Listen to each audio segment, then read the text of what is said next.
G02MA. This is G02. Okay, So we have just written the code. yeah? We have written there. Yeah, okay, fine. 2455. It's not done. So now it's the dot.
Surah An-Nur ayat number 55.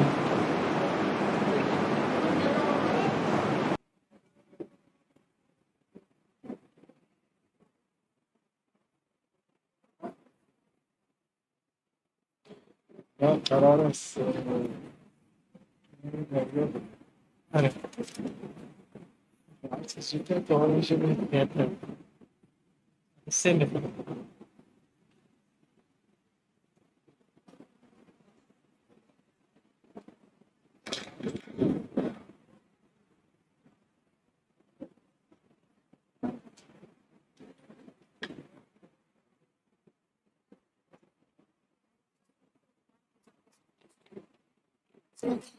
Yeah. Yeah.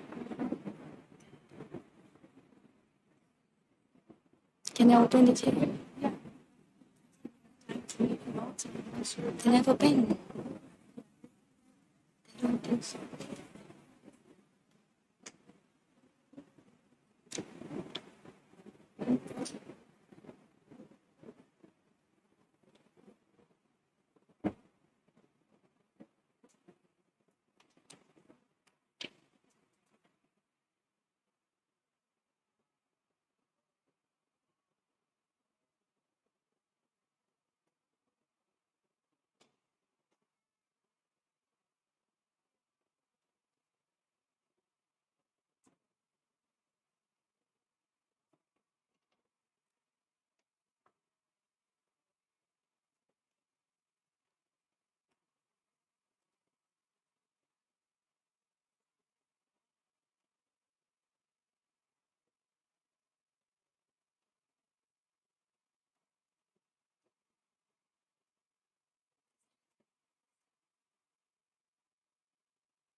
Ready. Ready. أعوذ بال أعوذ بالله من الشيطان الرجيم. بسم الله الرحمن الرحيم. Surah An-Nur, Surah number 24, ayah number 55, whereby Allah subhanahu wa ta'ala says, أعوذ بالله من الشيطان الرجيم. بسم الله الرحمن الرحيم. وعد الله الذين آمنوا منكم وعملوا الصالحات ليستخلفنهم في الأرض كما استخلف الذين من قبلهم وليمكنن لهم دينهم الذي ارتضى لهم وليبدلنهم من بعد خوفهم أمنا يعبدونني لا يشركون بي شيئا ومن كفر بعد ذلك فأولئك هم الفاسقون. صدق الله العلي العظيم. I begin in the name of Allah, the Beneficent, the Merciful. Allah subhanahu wa ta'ala says that Allah has promised to appoint those of you who believe and do good deeds, successors in the earth as He had appointed those before them. And He shall certainly establish their religion Islam, which He has chosen for them. And He will give them in exchange security after their fear. They shall worship me and not associate anyone with me. And whoever disbelieves after this, then they are the wicked transgressors. I will start with the Shan and Nuzul of this ayah, the reason for revelation. It was after the hijrah of Rasulullah from Mecca to Medina when he was tortured. And when Rasulullah was in Medina, the Medinans and Rasulullah were still not safe. They were still in a state of fear because of fear to their lives and their properties. So it came to such a position and a state whereby they used to literally sleep with their armors and their weapons under their beds. And they used to ask Allah and they used to plead to Allah and to Rasulullah that when will the day come whereby we are going to finally be now safe compared to whatever we are feeling today. So Allah subhanahu wa ta'ala is now revealing this ayah as a consolation message, as a consoling message, and showing and portraying His love for these believers who had welcomed Rasulullah with their whole heart. Whereby Allah is saying that Allah has promised to appoint those of you who believe and do good deeds. So first, the belief is first prior to before doing good deeds. Because if we go and see that amanu wa amilu salihati, if you want your good deeds to have value, you first have to look into the iman. If your iman is strong, then your belief and your good deeds is going to have that value. And then appoint for you successors in the earth. This ayah is relating to Imam Zamana, because there is a proof over here that why can it not just be anybody? Why not us? Why not normal human beings? Why is it only referring to Imam Zamana over here? And why is it that this ayah was revealed at a time when Imam was not there?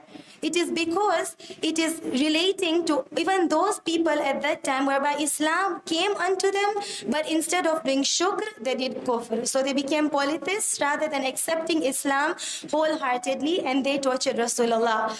And over here, the proof that I was coming to, that it is referring to Imam Zamana, is the word minkum. From those among you, from you, not just referring to everybody. So it has to be specific. And He had appointed like those before them. So whenever Allah subhanahu wa ta'ala would want to portray something, He would always take example of the past. Like for example, the weather in Dar es Salaam is quite good. We are not sweating and we feel good. We don't get tired, alhamdulillah. So if today the weather is like this, then tomorrow it's going to be similar, like a forecast. So whenever, even if I want to give an example of something, I will always refer to the past. It's just like the punishments that came to the people of Ad, Thamud. Allah had promised that if you disbelieve, then my punishment is going to be painful. So they did disbelieve, be it the Pharaoh, be it Ad, be it the people of Thamud, be it the people of Lut. So Allah's promise is always true. And what better entity than Allah can be trusted in? For example, if today somebody comes and tells me that, just deposit this many millions in my account and I'm going to give you this much land, can we just trust that person? Of course not. But when Allah says that Allah has promised, His promise is always true. Inna wa'adallahi haqq. And then He will establish for them their religion. وَلَيُمَكِّنَنَّهُمْ دِينَهُ الَّذِي ارْتَضَىٰ لَهُمْ. Establish the religion. The word tamkeen, which is the key word from the وَلَيُمَكِّنَنَّهُمْ. And that is the religion which is the religion of Islam. And in many instances in the Quran, Allah subhanahu wa ta'ala, for example, in the ayah before Rasulullah had gone to Ghadir, whereby Allah subhanahu wa ta'ala has, when He finished when the Ghadir Taqdeer was done. And Rasulullah had been revealed this verse that, and we have now completed the ni'mat from us to you, and وَرَضِيتُ لَكُمُ الْإِسْلَامَ دِينًا, and we have given you this Islam, your deen. And even if you go and see, Allah subhanahu wa ta'ala has said in the Quran, Inna deena inda Allah al-Islam, surely the religion with Allah is Islam. So that is proof enough that yes, religion of Islam is the true religion, just like it's mentioned even in other places in the Quran, that this is the religion which is surpassing all other religions, just like in Surah Al-Saf, in Surah Al-Fath, Allah subhanahu wa ta'ala says that this is the religion that surpasses all other religions. هو الذي أرسل رسوله بالهدى ودين الحق ليظهره على الدين كله. So I have already related it to the other verse, which he has chosen for them. So the word ladirtada, like the word, for example, Muhammad Mustafa, he has been chosen. Ladirtada, murtada, something that is chosen. So Allah subhanahu wa ta'ala says that I have chosen personally this religion because it is the complete religion. It's the religion which is full of salvation, growth, spiritual development, and it is the religion that is full of peace and security, because the word Islam comes from the word salama, which means peace. That's why we tell each other assalamu alaikum. And then it goes on to say that, and then he will give them exchange security after their fear. So this is the other promise that Allah is giving to them. When we look at the word security and fear, these are two opposite things. When you are at peace, everything goes well, everything goes smoothly. Islam can prosper. You can do tabligh in a much peaceful manner. But when you look at the word khawf, fear, like what's happening today, the enemies are instilling fear into the hearts of the Muslims, like we see what's happening in Syria, Palestine, Iraq, all these wars. So it's really affecting the peace of Islam. That's why we are praying for Imam to come. And they shall worship me and not associate anyone with me. And this is the cream of the whole ayah, that the whole concept over here is that Allah subhanahu wa ta'ala will establish justice when Imam will come. That has been written and it's going to happen. وَالْعَاقِبَةُ لِلْمُتَّقِينَ, and the end shall be with the pious ones. But the whole concept of the justice is topped up with ubudiyat, and that is worship. And not only just any kind of worship. This is the monotheistic belief which is free from any shirk, free from any association with Allah. Today we can say La ilaha illallah, but do we really mean it? Are we really manifesting that La ilaha illallah within our actions? Or are we just praying and are we just saying La ilaha illallah, but our actions is in contrast, not in contrast with it? Okay, so this is what it is. And it goes on to say, and whoever disbelieves, after this, after what? After Allah subhanahu wa ta'ala has set up this religion of Islam, which is the true religion, which we have to be thankful for. That's why Rasulullah said that I do not want anything else from you, the ajr risalat, apart from the love for my dear ones. So this is what I'm trying to get over here, is that Allah subhanahu wa ta'ala is trying to say that do not do kufr. The opposite of shukr is kufr. So we do not have to be ungrateful. We have to be grateful for this beautiful religion, which is the salvation, which is the way for growth and self-development, is the najat from the fire of hell.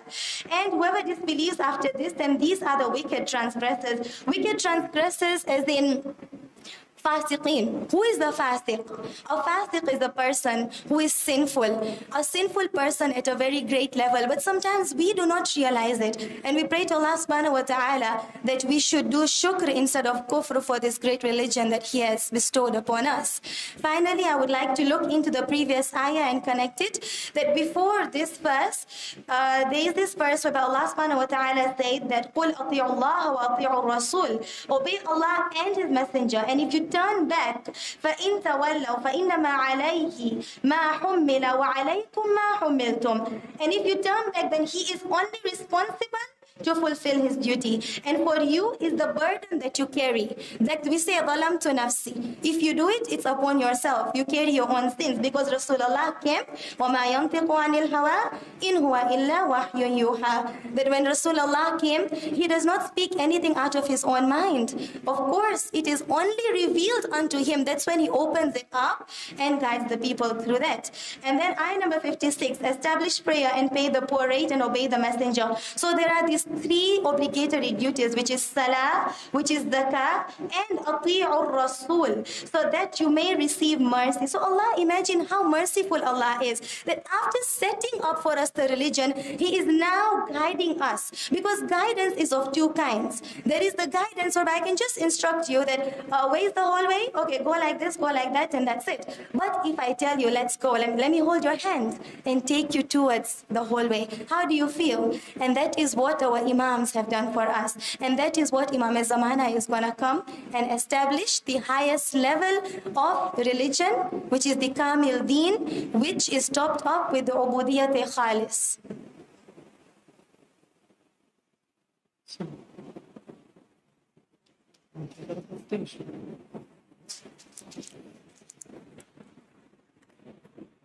Bismillah ar-Rahman ar-Rahim.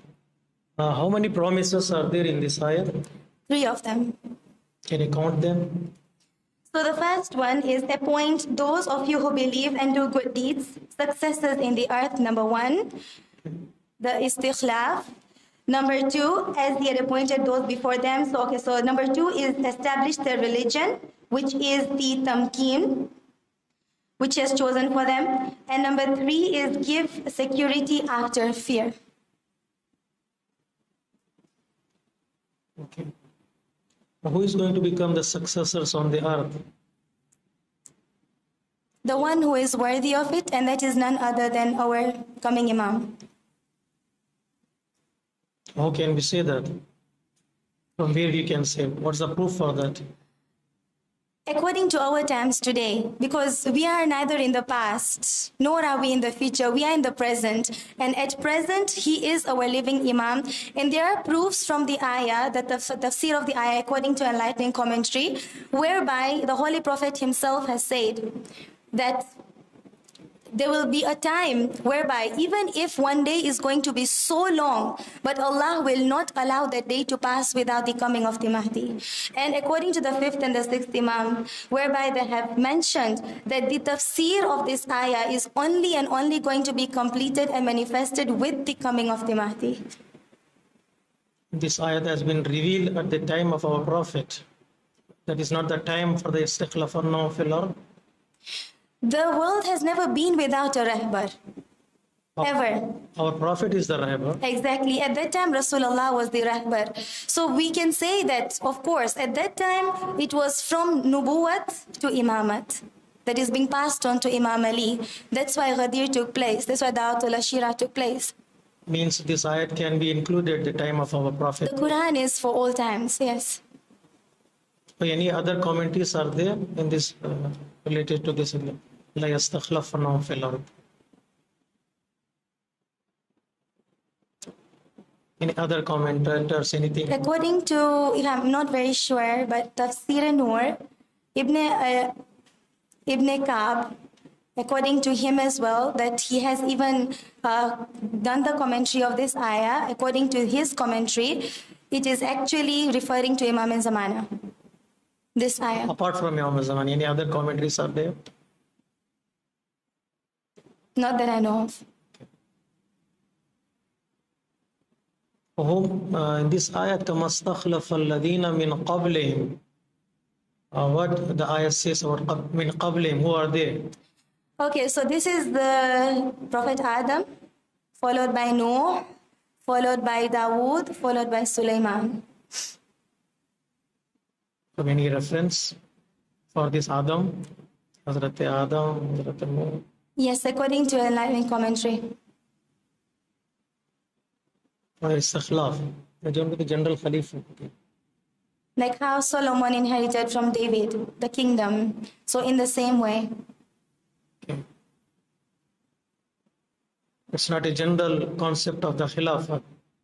In Islamic history. government. Yes. Okay. Hazrat Adam has the Islamic government? Hazrat Adam was the first person that was to be brought on earth. Okay.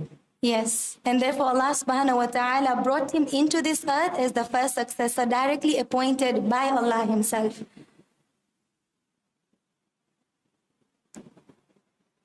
Min qablihim can be the Bani Israel. Yes, it could refer to the Bani Israel, like for example in Surah Al-Dukhan, Allah subhanahu wa ta'ala says, وَلَقَدْ اخْتَرْنَاهُمْ عَلَىٰ عِلْمٍ عَلَى الْعَالَمِينَ. And we exalted them from among all the nations. And one of the ni'mah that was given to Bani Israel, apart from the manna, salwa, being saved from the Pharaoh, was that yes, they had been given the leadership and this post of successorship.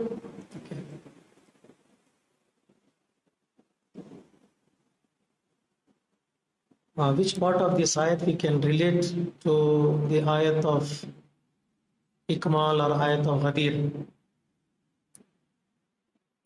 Which part of this Okay, ayat so the can we part connect? so the part of the ayah that can be connected to Ghadir would be وَلَيُمَكِّنَنَّ لَهُمْ دِينَهُمُ الَّذِي ارْتَضَىٰ لَهُمْ. How can we connect? The word tamkeen, establishment of the religion Islam, whereby Allah subhanahu wa ta'ala told Rasulullah, بَلِّغْ مَا أُنزِلَ إِلَيْكَ مِنْ رَبِّكَ, that reveal what has been, revealed unto you by your Lord. Propagate that which has been revealed to you. And what has been revealed, that is the mission of Rasulullah, which is Islam. So, and Allah subhanahu wa ta'ala told Rasulullah that if you do not do it, it is like as if the mission hasn't been completed at all. And that's why Ghadir took place, whereby the religion would be incomplete without the appointment and successorship of Imam Ali alayhi salam. Which ayat says that religion has been completed in Ghadir? اليوم أكملت لكم دينكم وأتممت عليكم نعمتي ورضيت لكم الإسلام دينا. If I'm not mistaken, I do not clearly remember the, yeah. Can I have the class?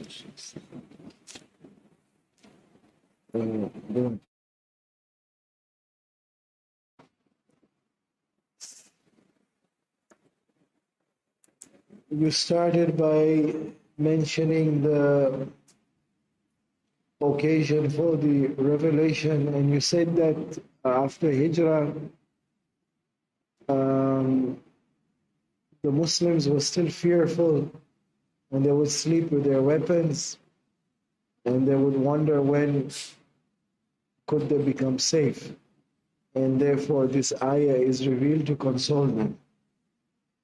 Where is the consolation in this ayah? When do they stop sleeping with their weapons? When did they get that peace in their hearts?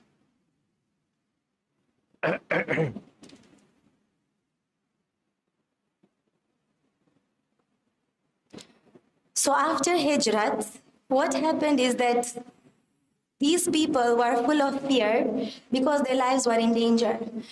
And when Allah subhanahu wa ta'ala revealed to them this ayah, this promise that would be a promise that would be a near promise.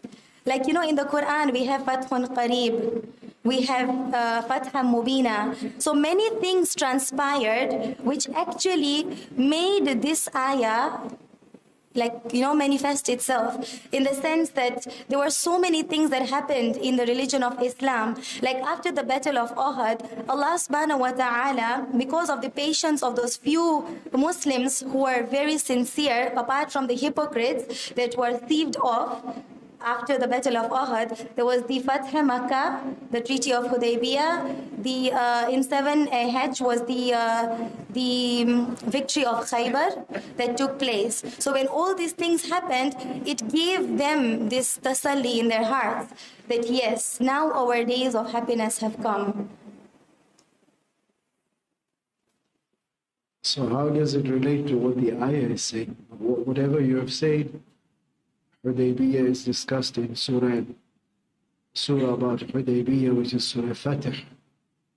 And Khandaq is discussed in a surah about itself in Ahzab, Surah Ahzab. What relation does it have to this ayah? This ayah seems to be disconnected to what you have tried to tell us about the occasion of revelation. The word security after fear. So that is what I can take from this ayah to connect to the peace that the Muslims got. That is already there in the surah about Hudaybiyah. What about this ayah? How does it connect to what you are trying to say? That this was the reason for its revelation.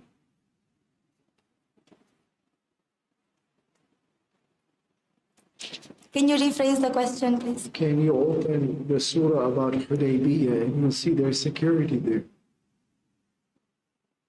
The surah about Hudaybiyah.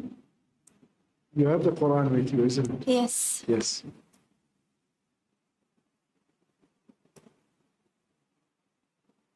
Surah Al-Fath, ayah number 28. Okay.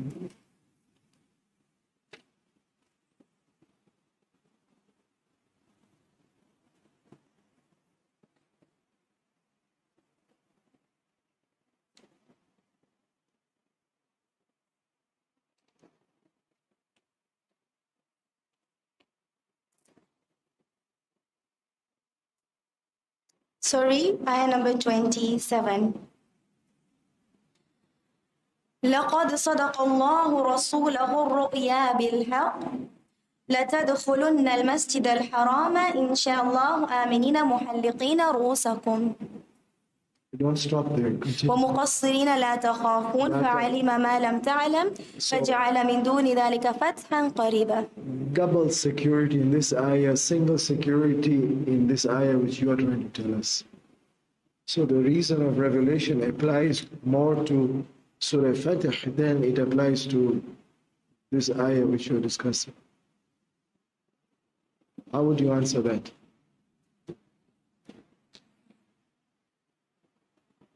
Over here, the security is in a different context. The security in Surah Al-Fath is referring to the security of entering the house of Allah. That is to go for the pilgrimage. While the security that is mentioned in the other surah, Surah An-Nur, is the security that is relating to a general kind of security to the Muslims. Which battle took place after Hudaybiyah?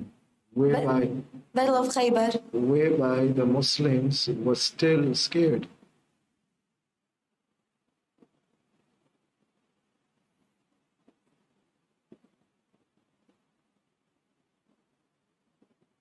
I wouldn't want to say something I'm not sure of.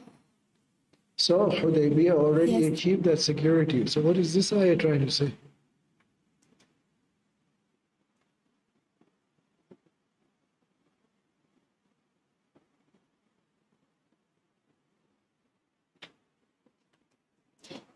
Do you want me to compare the security in this surah and the security in the other surah? Okay.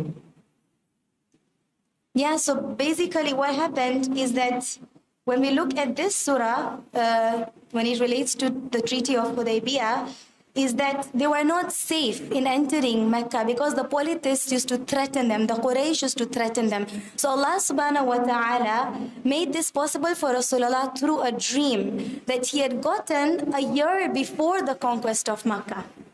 So before the conquest of Mecca, Rasulullah got in a dream that he can actually enter and perform the pilgrimage with safety and full security.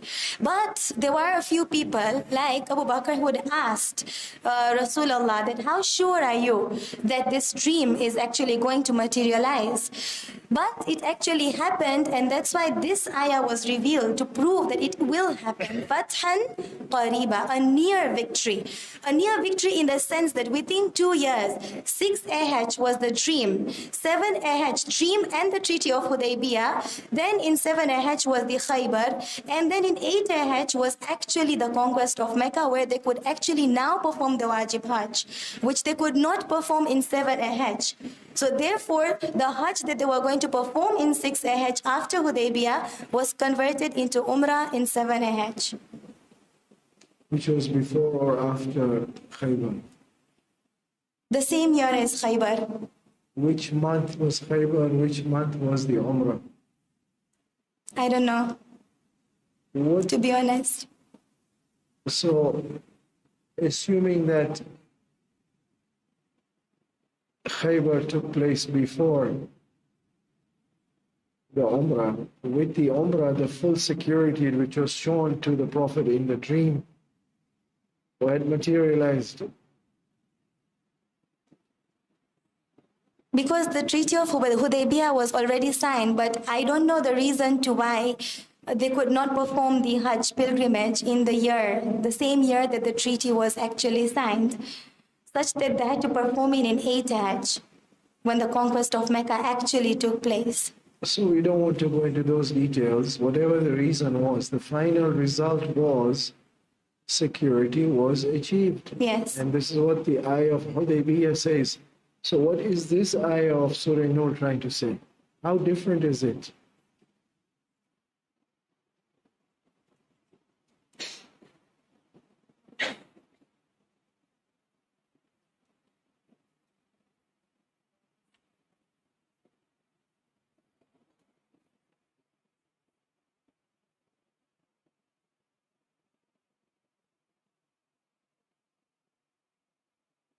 Over here, security after fear is actually referring to Islam in itself, the security of Islam in general. And the security of Islam is actually something that the Muslims wanted. No.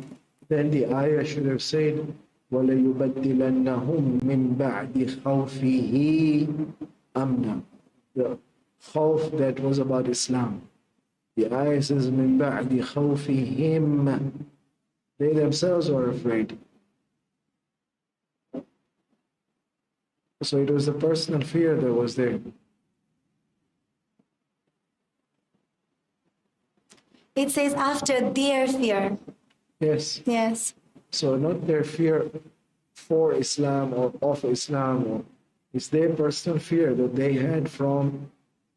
What did they have fear from? According to your report about the occasion for revelation, was that they were sleeping with their weapons. So Yes. they were afraid of Their lives. Yes. So this was achieved already after Hudaybiyah. So then what is this ayah trying to say?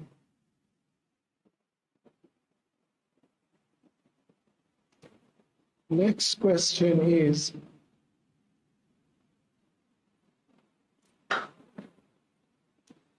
the ayah says Allah is promising, and you said that we should always trust God and God will deliver on His promise. This promise is being given to whom? Those people in Medina who were sleeping with their weapons because they were afraid. Allah is consoling them that those amongst you who believe and those amongst you who do good deeds, will all of you get security or some of you will get security? وَعَدَ اللَّهُ الَّذِينَ آمَنُوا وَعَمِلُوا الصَّالِحَاتِ. But it quantifies, it says minkum. So is it everyone or some of them only? The condition for the true security and true peace after fear is amanu wa amilu salihati, faith and righteous deeds. Because this verse, of course, it is a lesson for all, that faith has to come hand in hand, like good deeds has to come hand in hand with faith at the same time. So it is like generalizing it, not only to the Aimma, but it is also generalizing it to all the people. But if we go and convert it, and like for example, if you look at it in another view, if we relate it that it is specifically for those people who are going to be appointed as successors, those who have faith and do righteous deeds, the highest level of faith, the highest level of righteous deeds, of course, belongs to the chosen ones. Maulana Sahib asked you, what other interpretation is there for the istikhlaf?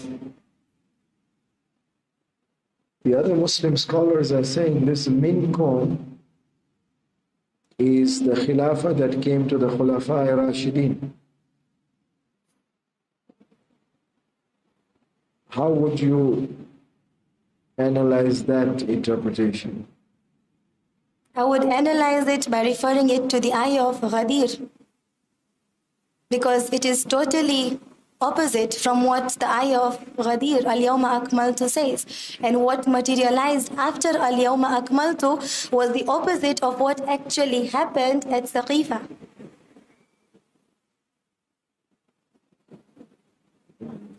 Which proves that the right successorship belongs to Imam Ali.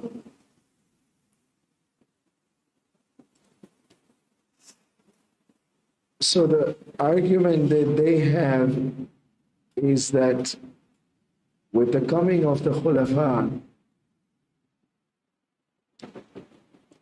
this ayah says that وَعَدَ اللَّهُ الَّذِينَ آمَنُوا and عَمِلُوا الصَّالِحَاتِ لَيَسْتَخْلِفَنَّهُمْ and وَلَيُمَكِّنَنَّ لَهُمْ دِينَهُمْ, and Allah will enable and establish their deen. The Prophet ﷺ left behind a deen, and these khulafa implemented and executed that deen. So that was a tamkeen. They didn't implement it the way Rasulullah wanted them to implement it, because Rasulullah said, I've left behind two things, the Quran and the Ahlul Bayt behind. Yes, so but they followed the Sunnah only and the Quran, which was incomplete. It was not Akmaltu, it was not Kamil. Yes, to them, Deen Kamil is what happened in Hajjatul Wida. The Holy Prophet had explained all the laws until the final laws that were revealed. Yes, and Amirul Mu'mineen, if at Ghadir he was introduced as a Mawla, yes, they had friendship with him and they accepted him as a counselor, advisor, and helper. So to them, it was a Deen Kamil. It wasn't, because the esoteric eyes and the esoteric hearts were dead at the time, although they were saying yes to Rasulullah. Like, for example, today I have the presence of somebody who is in power, for example. He has authority over me because Rasulullah asked them, don't I have a higher authority over you than you have over your own souls? They said, Naam, Ya Rasulullah. Yes, Ya Rasulullah, we do have. But after the passing of Rasulullah, what did they do?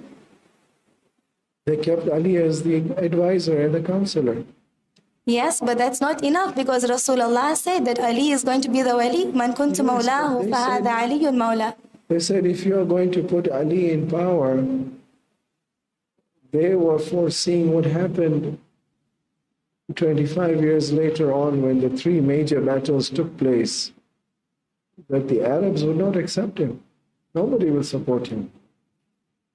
The Arabs will only accept somebody who is elder, who is respected, who's got tribal influence. Ali is very young. He will not be accepted. So we will prepare the ground for him. And when the time is right, he will become the Khalifa. So according to them, they've acted on this ayah. They didn't act upon it.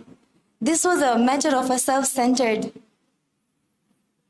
thing. So where was the main problem? According to them, لَيُمَكِّنَنَّ لَهُمْ دِينَهُمْ, to them, their understanding of the deen was executed. يُبَدِّلَنَّهُمْ مِنْ بَعْدِ خَوْفِهِمْ أَمْنًا. There was peace and security. Not a single war or battle took place in the time of the Khulafa. Everything happened in the time of Ali alayhi salam, the three major battles. In fact, during the time of the Khulafa, according to them, Islam spread beyond Arabia. It went to Persia, غُلِبَتِ الرُّومِ. After that, now Persia was defeated. During the time of the Khulafa, Islam spread even further. So, this is يُمَكِّنَنَّ لَهُمْ دِينَهُمْ. Deen became so strong, spread. Deen became so strong, there was there was no khawf now from any attack externally. God forbid, during the time of Ali, the tamkeen of the deen became weak. In the time of Ali alayhi salam, God forbid, the khawf came back and the attacks now began. Forget from outside, the attacks were from inside. So according to them, this ayah applies. Some of them say it applies to all the Khulafa Rashideen. Some of them say, no, it only applies to three, not even the fourth one. What's your answer? I can also say that America is a very strong power. I can say that. I can say there are no wars happening over there. They are the cause of the wars, but no wars are happening in it because they are concerned about their political stability, their security, their economical and self-development at the same time. So I can say that, okay, during the Khulafa Rashidin, that yes, there was peace, there was stability, the wars didn't take place and so on and so forth. But that doesn't mean that that is actually the religion that Allah had chosen for them. That is for the Muslims. Because as I said, it goes totally in the opposite view of Al-Yawma Akmaltu Lakum Dinukum.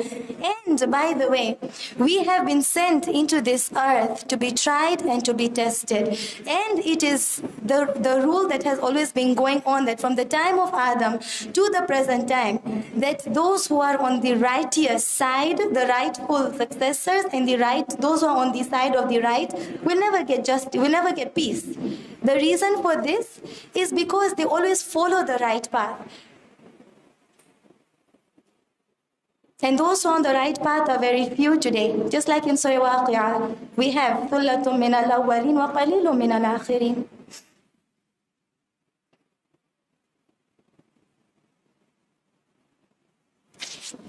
So now you have put all of us into a bigger worry. You took the political side, so... So where does this ayah therefore give me consolation then? According to the report of Revelation, you are saying that it gave consolation to the Muslims. I'm trying to say that the Muslims are claiming they got consolation. You're saying no, it's even a bigger worry now. But this was revealed at the time of the presence of Rasulullah, not after Rasulullah. After Hijrat. Yes, but it's a future prediction. Which they distorted, of course. And that's bound to happen. Like today, we cannot say that the Tanzanian government or let's say any other government is fully clean. We can't say that they are following things that are supposed to be done in the rightful way. Except for when the Imam will come. That's when the real deen, the Islam in its true essence is going to actually be established. That's why we're waiting for the time to come. So, the Khilafah that is being promised here is the Khilafah that has already been given to some in the past. كما استخلف الذين من قبلهم. You said that the past Khilafah refers to Adam alayhi salam and Nuh alayhi salam and Dawood and Sulaiman. Why did you skip Musa and Harun? Yes. Yes. Yeah. And the Bani Israel.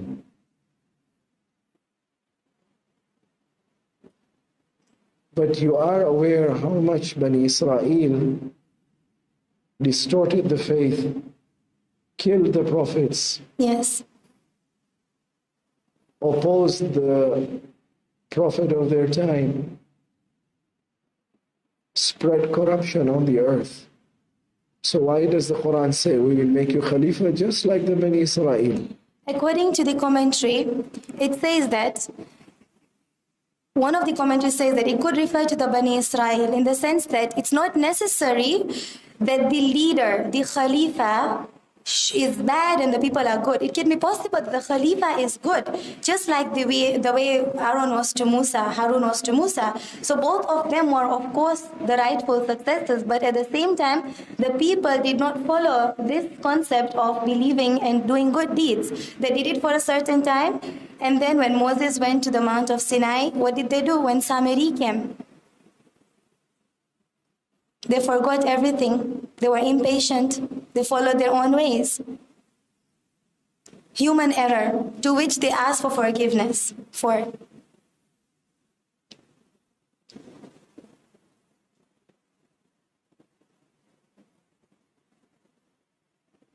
So Bani Israel had good people, Bani Israel had bad people also. Yes, at every point of time. Bani Israel had calf worshipping also. Yes. Bani Israel had apostasy also. Yes. Bani Israel had aggression and refusal to enter Babu Hitta. Bani Israel changed the wordings of Torah. How can God say that I will make you Khalifa like I made them Khalifa? This ayah is referring to some specific group in the past which can become a model for the future.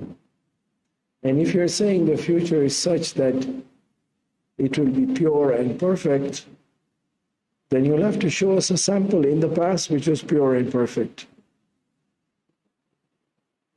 Otherwise, the ayah should have said, no, we will make you Khalifa in the future, provided you have true faith and you're saying the highest faith, and provided you have good actions and you're saying the best of the actions. We'll come into that. What is this pure faith and what is this good actions? Why not just say, we will make you Khalifa? That's why the word minkum. Why compare to the past when the past we don't have any pure and perfect ones? Yes. That's why the word minkum now comes over here. Allah doesn't mean that all of the Bani Israel are going to be the successors. Successorship belongs to only one person after the other person, due to the need for that successorship. Because Allah subhanahu wa ta'ala told Nabi Musa that idhab ila fir'auna innahu tagha. And that is when Nabi Musa asked for a warrior, just like the way Rasulullah had asked for Imam Ali to Allah to strengthen his back, to make him a minister, which is one of the verses as well of Marifah. So it's not that all of the Bani Israel to become successors, but from the Bani Israel, specifically relating to Harun, to Musa and Harun. Minkum does not refer to Bani Israel. Minkum refers to Amanu and Amilu Salihat. There's a difference. You are applying minkum to Bani Israel. The ayah says, كَمَا اسْتَخْلَفَ الَّذِينَ مِنْ قَبْلِهِمْ. Those people who came before, they became Khalifa, but from amongst you, some only. Some only. So that past example that is being shown is a pure and perfect example, but from you it will be minkum. So is the ayah referring to Bani Israel or not? Of course not. Okay. Yeah. So what is it referring to? It's just an example that Allah has given. Allah cannot give wrong examples. Can you give me the right application of this? There has never been a time whereby a nation Then God is giving a wrong statement. No. So what is the meaning of that statement? You will become Khalifa just like those. Who are those?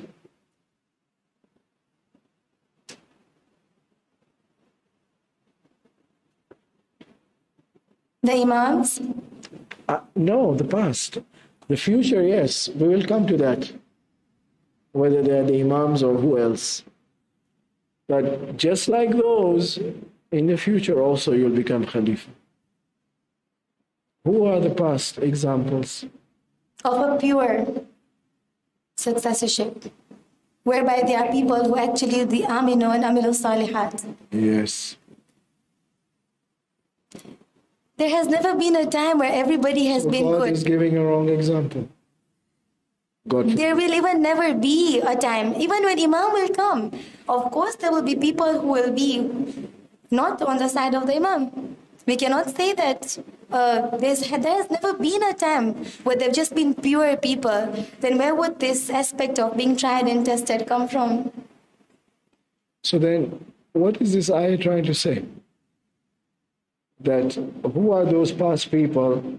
Now we're saying these past people are not perfect. So don't expect perfect in the future also. That's why Imam Zamana is going to come and he's going to annihilate all the oppression. So your interpretation is future is perfect, but past, no, there was no perfect example. Evil kept on building up. Sorry? Evil kept on building up. And that's why Imam is going to come. وَالْعَاقِبَةُ لِلْمُتَّقِينَ. وَسُبْحَانَ رَبِّنَا إِنْ كَانَ وَعْدُ رَبِّنَا لَمَفْعُولًا.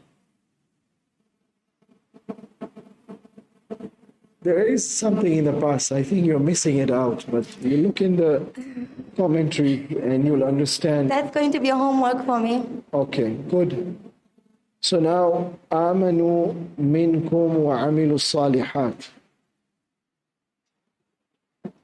Why does Allah not say those who are believers and those who do good? Why does He say minkum? What's so special about the amanu? What is the perfect model example of the amanu? What is the perfect model example of the amilu salihat according to the Quran?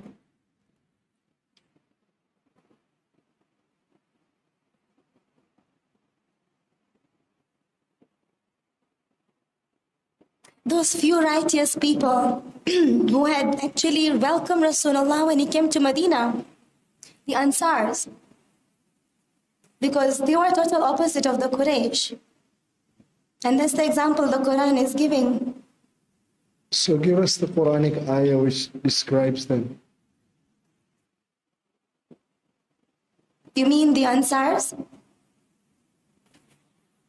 The ayah is predicting that from amongst you there will be those who are perfect in Iman, perfect in Amal Salih. I want the example. Who are these people? What is the description according to Quran?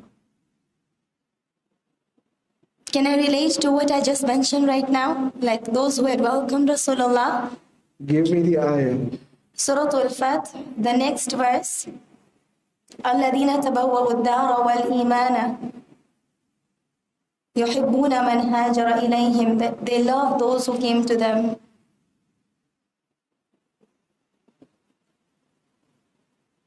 So that I'll is have to open it. so that is the example of the perfect Iman and the perfect Amal Salih.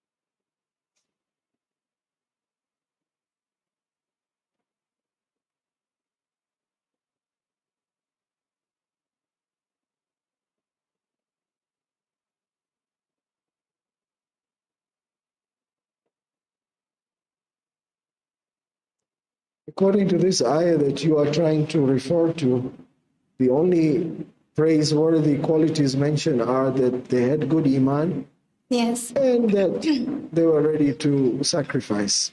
Where is the Amal Salih? I saw a verse, Surah Al-Fath, ayah number 4. هو الذي أنزل السكينة في قلوب المؤمنين ليزدادوا إيمانا مع إيمانهم.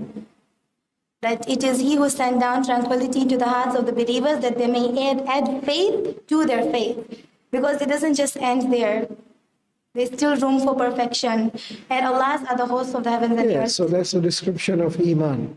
What we are looking for is the model of those who are perfect in their Iman, perfect in Amal Salih. Because these are the ones who are being promised to become the Khalifa. We want to know who are these people. These are none other than the ulil amri minkum. This is your claim. The This Imams. is your claim. Prove it from the Quran. This is what I'm looking for.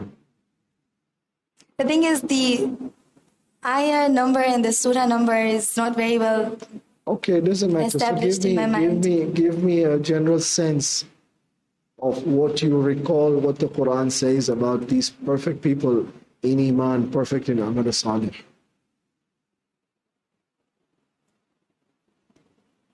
يا أيها الذين آمنوا أطيعوا الله وأطيعوا الرسول وأولي الأمر منكم. That obey Allah and His Messenger and those who are in authority. And that is none other than these whom the successorship is going to be granted to. Which is the Imams upon the Imams. And finally, our 12th Imam.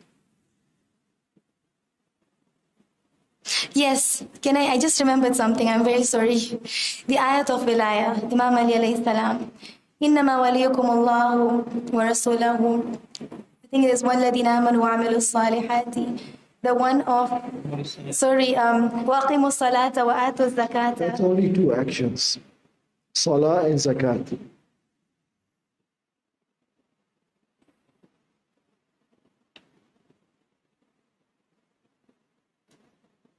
The Quran has got several verses which describe the perfect believers, that describe their amal salih. This is what we need to identify, because this will help us understand these are the ones who can be expected. These are the prospective, if these qualifications appear, these are the prospective khulafa that can come in the future. Do you agree? Am I clear? Yes. Okay. So now let's go one step ahead. So there are some verses you need to find out what verses are there and what their description is. That لَيَسْتَخْلِفَنَّهُمْ فِي الْأَرْضِ كَمَا اسْتَخْلَفَ الَّذِينَ مِنْ قَبْلِهِمْ وَلَيُمَكِّنَنَّ لَهُمْ دِينَهُمْ. Why does Allah says He will establish their deen for them? How many deens are there out there? Many. Huh? Very many. Very many deens. Yes. Can you give me a few examples of the deens mentioned in the Quran? Judaism? No. I want the ayah which says that. Okay. What deen appears, and the meaning of deen is,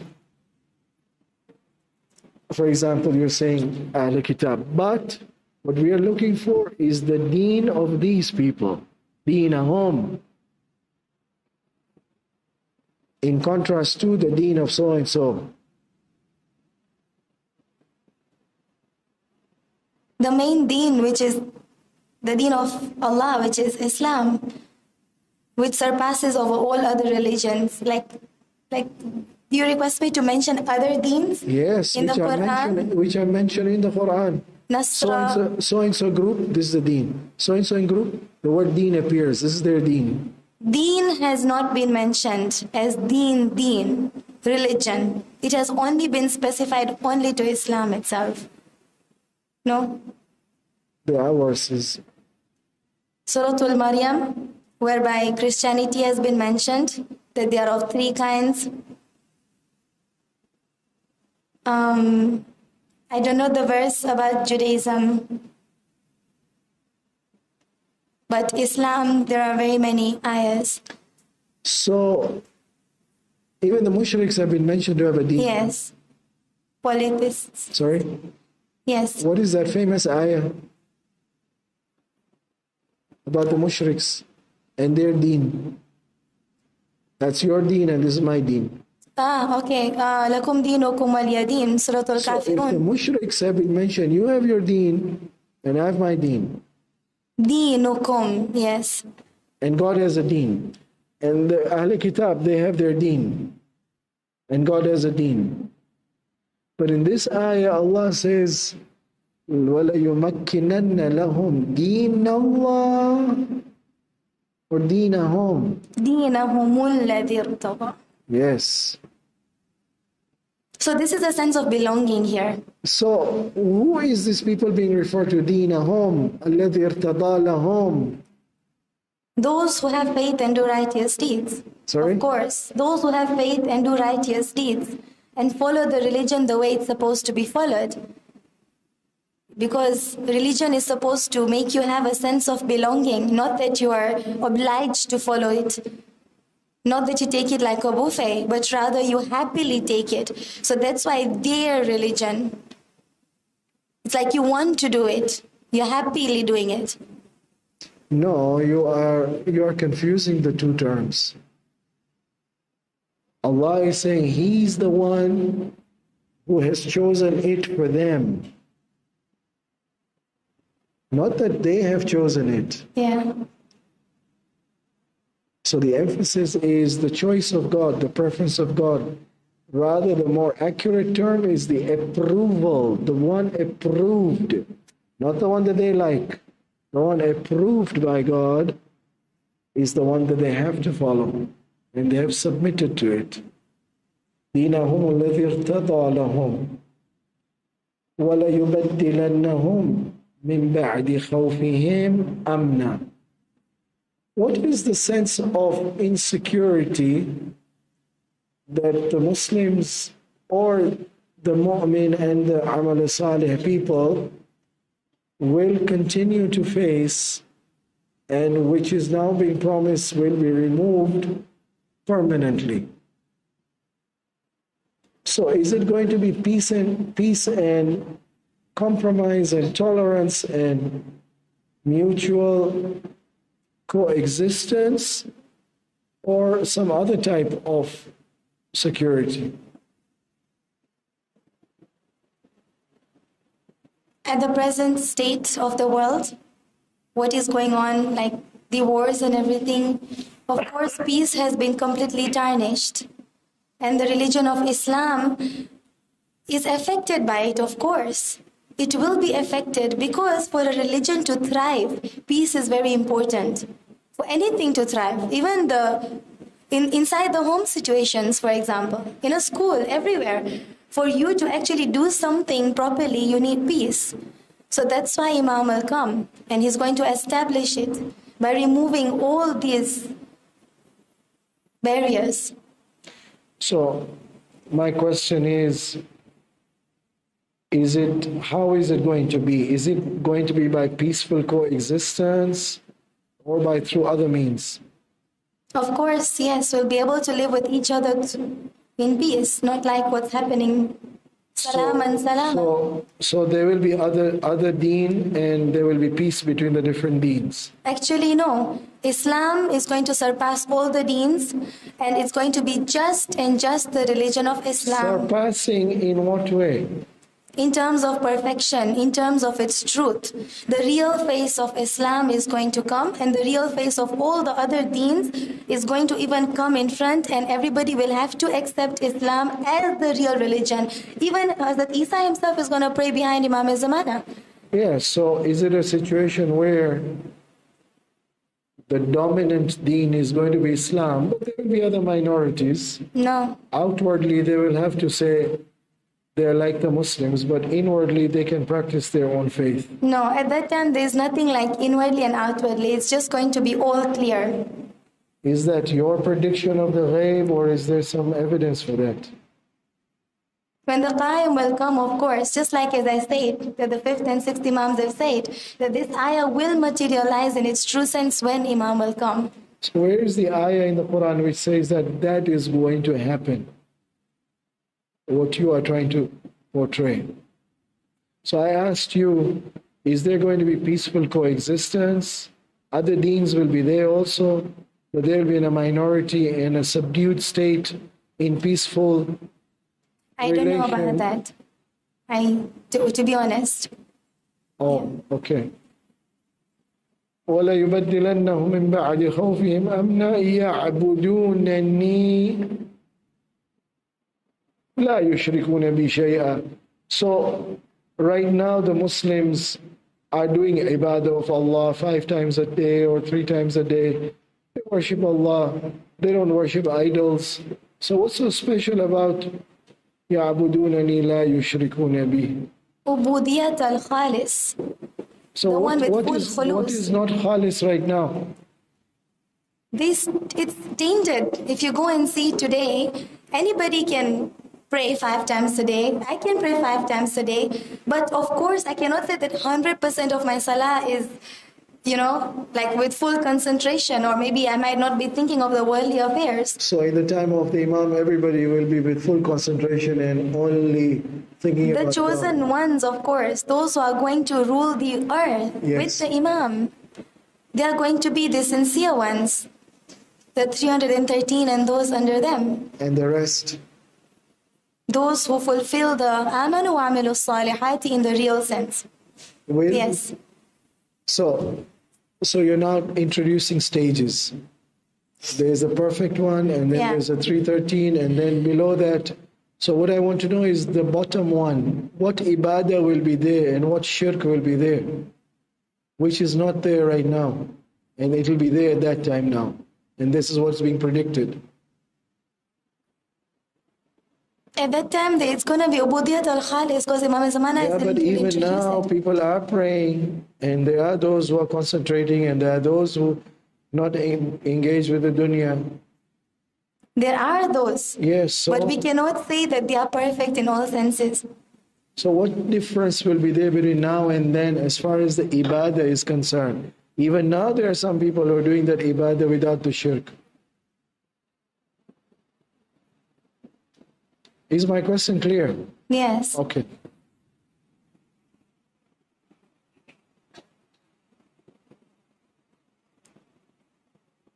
Should I answer it?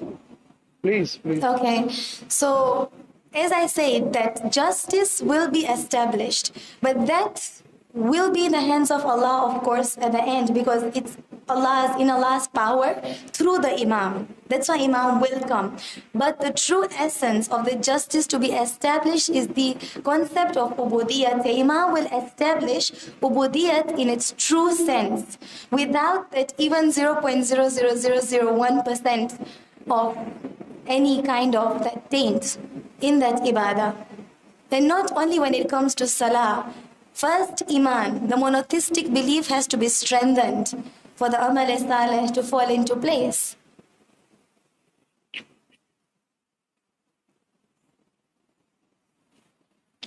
So for this, we'll need a discussion about what is shirk and the different types of shirk, and what is happening right now and what will not be there during that time.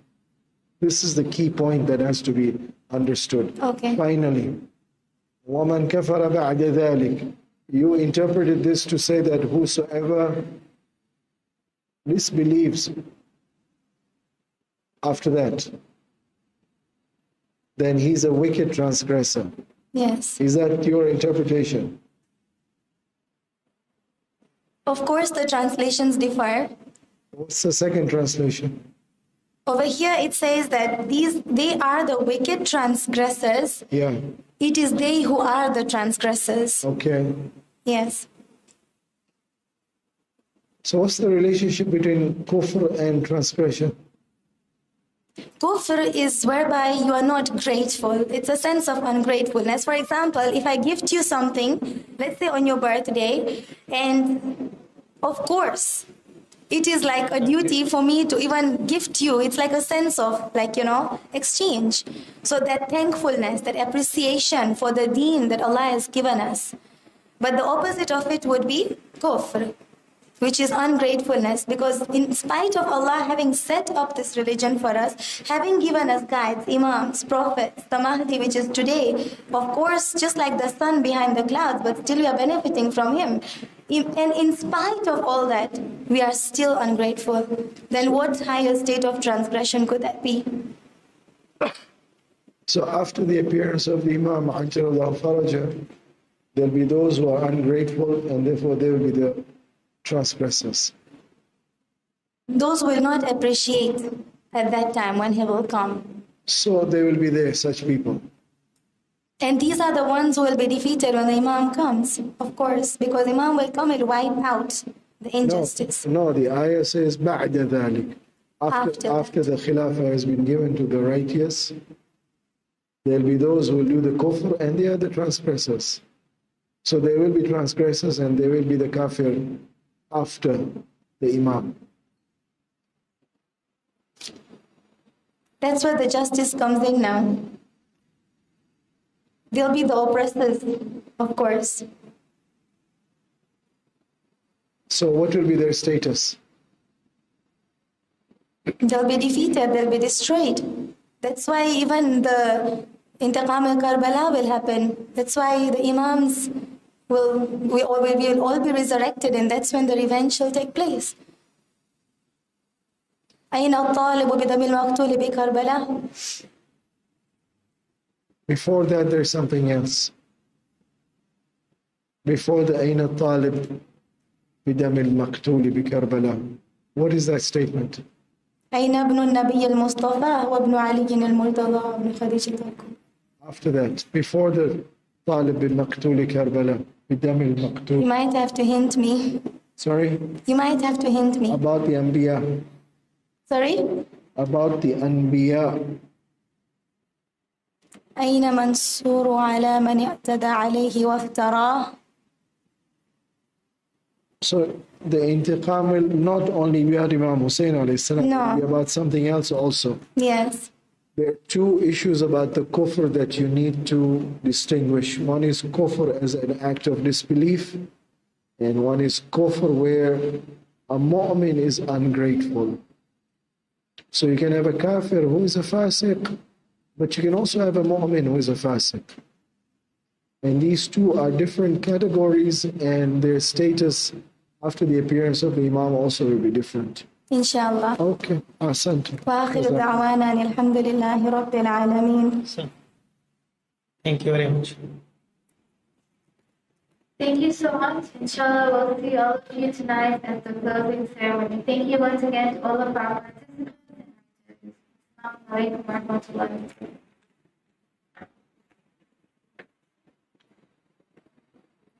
Okay.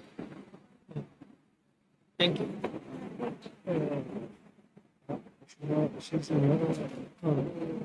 بدم بالشمال دقيقة.